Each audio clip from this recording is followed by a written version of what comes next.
Aabbuhu iyo ariga ayaa 4 wiil oo dhalay doonay inuu baro inaanay waxba xukumin ama aanay isku dhiibin si degdeg ah. Waxa uuna u diray geed ku yaal goob masaafo u jirta inuu soo eegaan xaalkiisa xilliyo kala gedisan.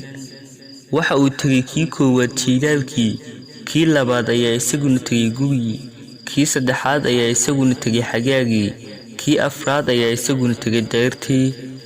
kani koowaad waxa uu yiri waxa uu ahaa geed foolxun qalqaloocsan oo qaadhan.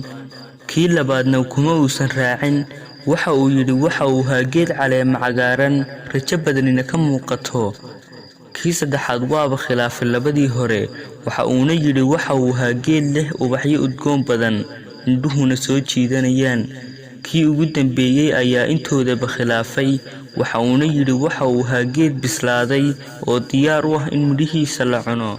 odaygii aabbahoodna waxa uu dhammaantood u sheegay inay saxsan yihiin, laakiin uu mid kastiba arkay xilli keliya, xilli qofeed oo waa in la sugaa inta ay 4 xilliba dhammaanayaan.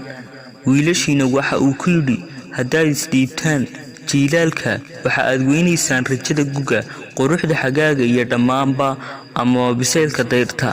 ha u ogolaanin xanuun hal waqti ahi in uu baabi'iyo quruxda iyo rajada noloshiina dambe.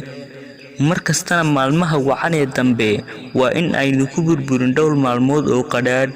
mar walibana way isbedeli doonaan oo way hagaagi doonaan ayaamuhu insha Allah.